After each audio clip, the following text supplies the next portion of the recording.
The question, though, that I think a lot of people have, I don't have it, is this. Why didn't you try telling a family member or the police, maybe, that you weren't sick? Why resort to murder? Well, you know, I did try to run away, and I talk about this in the documentary. I talk about the first time that I tried to run away from home. Within 4 hours, I got as far as it's outside of town. And within 4 hours, she brought me back to the home, chained me to the bed, left me there for 2 weeks. 2 weeks without a lot of food, water. I had to urinate on myself or in a bucket as she, you know, held the chain. So, you know, I was in the mindset of, I'm so afraid of her. I'm so afraid that if I reach out for help another time, it will be worse for me.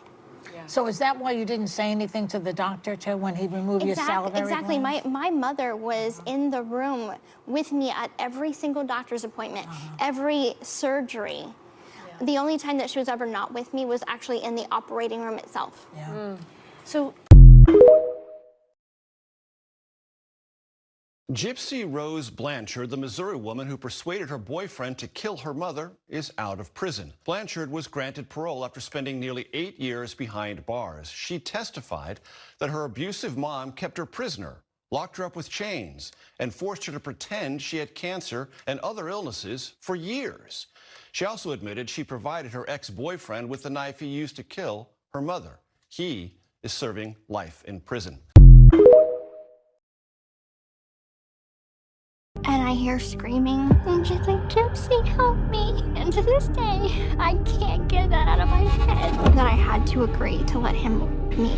My mother and I had planned to watch a movie. Nick had told me that I should tell her that I love her. I gave her a big hug. I remember her telling me, what's that for? I'm not dead yet. It was so ironic. I went back to her bedroom, and I cried. A part of me didn't want to go through with it. I hugged her pillow. It had her scent. And then after that, we put the movie in and we started watching the movie.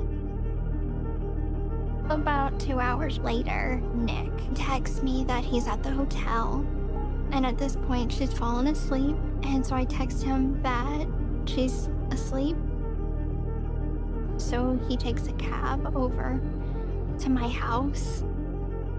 He arrives at the house, and the first thing he tells me upon entering is, the is dead. He said, get your effing ass in the bathroom now. I get down on the ground, and I cover my ears, and I hear her wake up. And I hear screaming and banging. It stopped for a moment. And so I uncovered my ears. And that's when I hear her call my name. And she's like, Gypsy, help me. And I wanted to help her, but I don't. I just sit there. I don't do anything, I just sit there. And then I hear her screaming again. And then there was one sharp scream, and then it was over. It was silence. I didn't hear anything.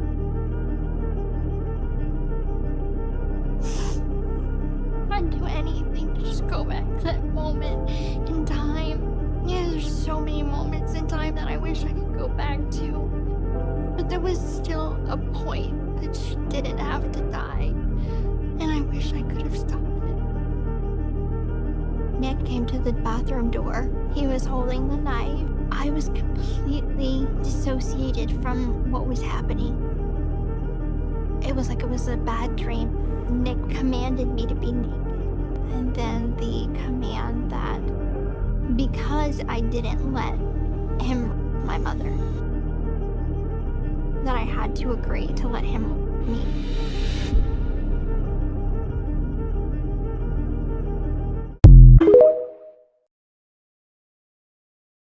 But when she stands and walks across the courtroom, no one can believe their eyes.